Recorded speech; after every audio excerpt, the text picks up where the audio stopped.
A Fox News alert moments ago, President Trump blasting Democrats during a press conference with the NATO Secretary General in London. Those comments coming hours before a House intel vote on the left's impeachment report and hours after House Republicans released their scathing rebuttal. Here to break it all down, former DOJ Attorney Hans von Spakovsky.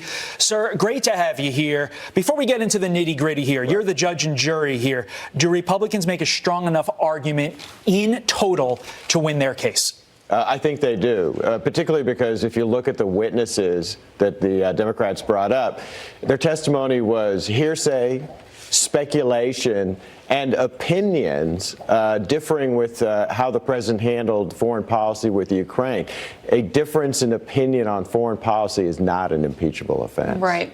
Let's take a look at an excerpt here from the GOP report. And this says, quote, "The impeachment of a president is one of the gravest and most solemn duties of the House. For Democrats, impeachment is a tool for settling political scores and relitigating election results with which they disagreed." And then Adam Schiff responds to the minority report, and this says, quote, "The minority dismisses the president's outside the beltway thinking. It is more accurately outside the law and Constitution and a violation of his oath of office." Those two statements, they're a little different. What do you make of them? Adam Schiff is saying things that he doesn't have proof for. And it's very clear, again, that he doesn't like the president. Democrats don't like his policies. But that is not a reason to impeach a president. The impeachment process is only if there is serious misconduct by a president, and they simply haven't proven that.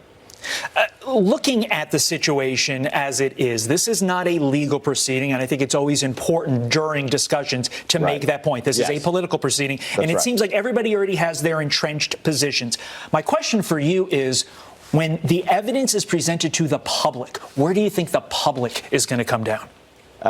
I think this is going to be similar to what happened with the Clinton impeachment. The American public was not convinced that the misconduct of Bill Clinton was serious enough to warrant him being removed from office. Here, the Democrats have made a much weaker case even than the Republicans made against Bill Clinton. And Hans, I think a lot of people in the public right now who haven't necessarily, watched all of this every single day, minute by minute, a lot of people are wondering, who's that person? Who's this person? What's going on? It's hard to follow because it is such a gray area because, as you point out, there is no exact evidence that is an impeachable offense at this point. So if you're someone in the public who doesn't know what's going on, how do you keep up with this? I think people are having a hard time. No, I think they are, and I think they see it just as a continuation of the false claims made during the first 2 years of the presidency that supposedly the campaign had colluded with the Russians, and as you know, that turned out to be a hoax. Let's quickly look at the schedule.